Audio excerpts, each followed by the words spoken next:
Welcome to Source BMX. I'm Van Homan. We're here in Hastings, England with South African rider Murray Loubser.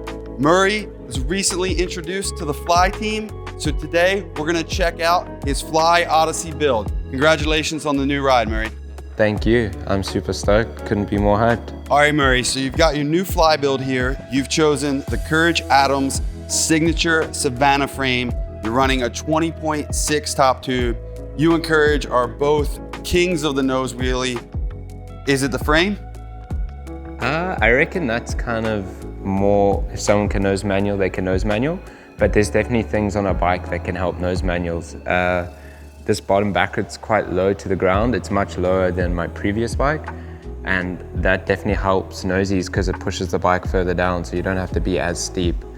But yeah, I think the head angle is also, it's a little steeper than what I was previously riding. I mean, it's not as progressive as some bikes out there. It's a 75.5. That definitely makes nosies a little easier just to lock.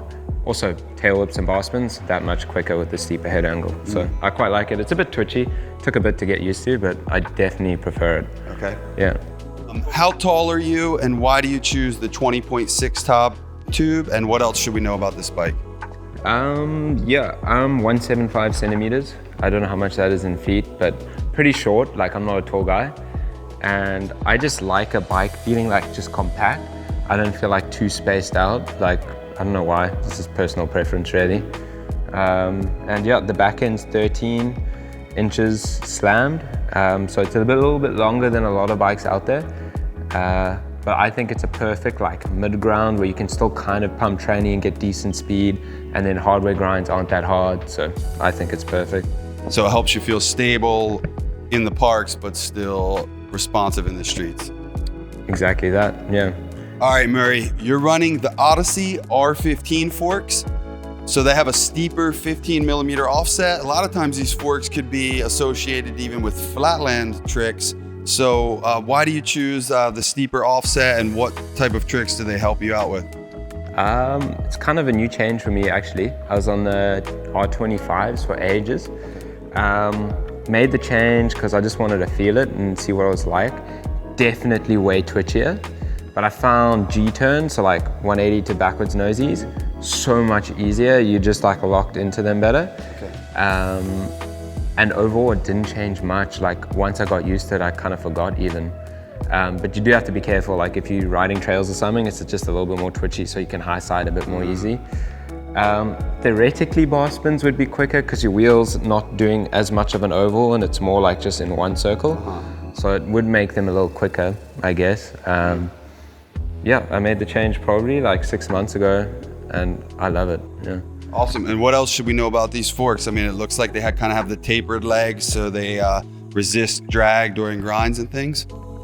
Yeah, I mean, to me, they're just solid. I don't know too much about the manufacturing side. I know they don't break. I haven't broken a pair. They're amazing.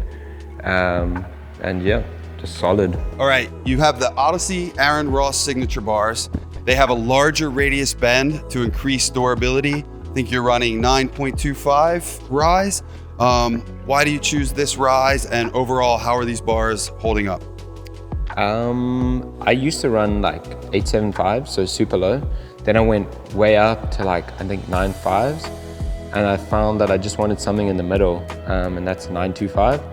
I don't like being too high up, but I don't like being too low because then you can't do turn downs. Turn downs, you need that little bit of space. Also, nosies are a bit easier with the higher bars, but when they're lower, the bike feels more comfortable. So I just settled for like a mid-ground there. I always chop them down like probably a couple inches. Okay.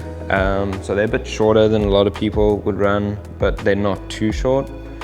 And solid bars, love them. I've run like 3 or 4 pairs. I just change them out because I feel like it's safer to do that. Okay. All right, Murray, let's talk about Brock Rayford. You've got his stem with a bit of a taller 33 millimeter rise. You've got his grips with a classic mushroom shape with the wear-resistant ends. And you've got its tires, which are a multi-directional street tire that I know Brock has put a lot of thought into finding just the right compound. So let's just break down these 3 parts and...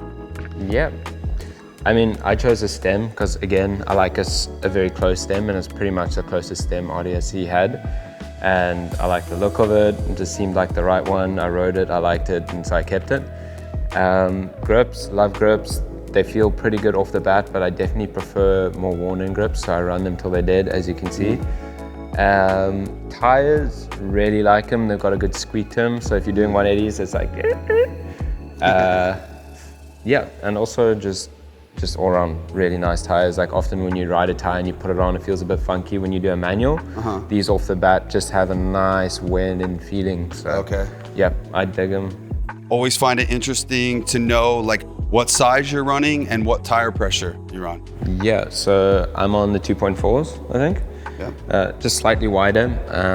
Can get in the way with hardware grinds, but honestly, I prefer it. Just you can run slightly less PSI and not get snake bites, like blow out your tires just because there's more air in there.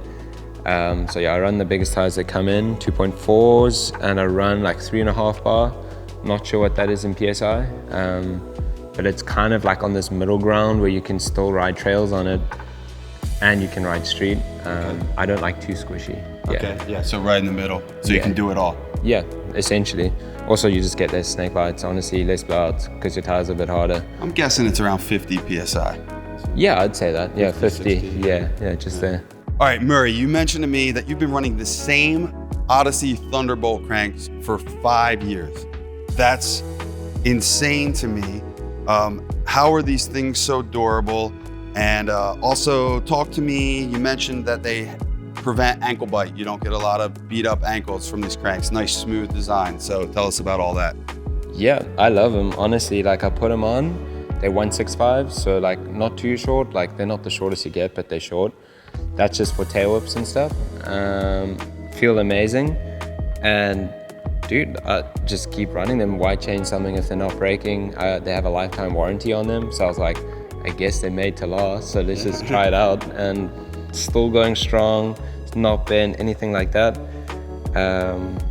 Yeah, I really dig them. So let's talk about your sprocket down here. What kind of sprocket are we running? What gear ratio do you got? You've got the clean guard here. I love like no extra bolts or anything. So like, tell us about that. Yep, it's the Tractor Sprocket. I run it in 25 tooth. It's a flyby sprocket, and I just prefer the smaller gear ratio. It doesn't get caught on grind. So if you're doing a crooked grind, you don't hit it. Crank on grinds, it's less in the way. Definitely run a bash guard because I do a lot of like sprocket stores and stuff. And I just like the look of it. It looks super clean. The chrome's a nice little touch in there too. Yeah. Yeah, and you prefer the aluminum sprocket guard as preferred to a plastic one? Yeah, I mean, I love it, dude, honestly. Like the aluminum doesn't break, so it's strong, durable. I like it. All right, Murray, you're riding the Odyssey clutch hub, designed to be more convenient and durable than ever before. They've redesigned the internal mechanisms. They have push button slack adjustment, which is insane to me. I was noticing earlier that you have a lot of slack in your free coaster. Why do you prefer that? And how do you feel about this clutch hub in general? I mean, I love a free coaster. I grew up on a cassette, so I learned everything cassette. And then I was like, let me try free coaster. Then I did free coaster, cassette, And eventually I was just like, I prefer a coaster. And yeah, I love it. The clutch is amazing. It's durable, it holds out strong. I can do kick flips, which is nice. Yeah, I dig it. And I just think it's, you know, that's more personal preference. I feel like everyone should start off on a cassette and then go to a coaster. That's how I feel about it. But yeah, now I think I'll pretty much coast it for life. Nice. So why do you've adjusted it to have a lot of slack? Why do you prefer that? I did that just because I hate riding backwards and then it engaging. Okay. And the more slack you have, the less lightly it's going to engage. So that's pretty much my reasoning behind that.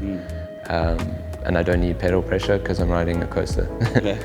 All right, how about the Odyssey rims, the hazard lights, a proven staple? Yep, love them. I've literally not run any other rims. Like, they last a long time, they're easy to true, not heavy, durable. Yeah, I love them. Yeah, there's a reason they've been around a long time, isn't there? Yeah, literally.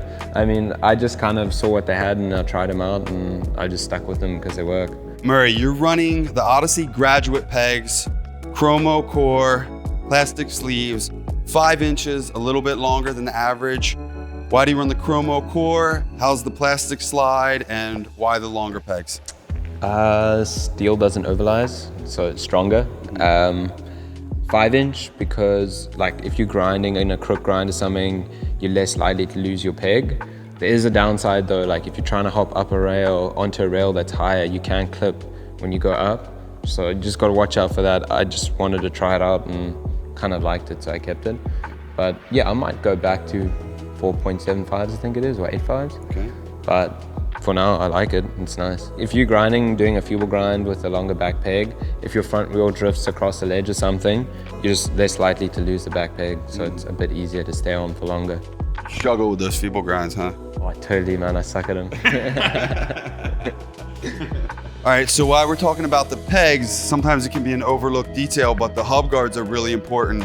What hub guards are you running, and how do those kind of flow and collaborate with your pegs? Yep, I'm on all plastic hub guards. They come with the hubs. They're Odyssey PC guards.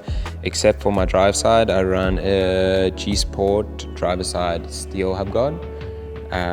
Yeah, I just think like obviously you need them. Like if you don't have them, you just get caught up on grinds. You damage your bike way more. So yeah, hub guards are a must, and these have been designed to fit the hubs, and they work really nice. So let's talk about your seat. The Odyssey Big Stitch Fat Pivotal. Kind of a larger seat. Looks like you got a little bit of post there. How important is your seat shape and your post height? I think it's pretty important, I ran a slim seat for a minute, and I found like when I was doing bar spins, the same pinch wasn't there. So then I just went back to a fat seat. That's obviously personal preference. I also have a slightly higher saddle just because bar spins, you can pinch it easier. Switch bar spins, doesn't fall away. So yeah, I definitely prefer the thicker seat, kind of bigger, slightly higher, and it's pretty much all to do with bar spins. Gotcha. Yeah. Murray Loubser, thanks for sharing your bike with the people today. Congratulations again on your new sponsor, Fly Bikes. Everyone out there, make sure to check out the Bike Builder. There you can get all the specs, availability, and pricing for every part Murray is riding. SourceBMX.com. He said it.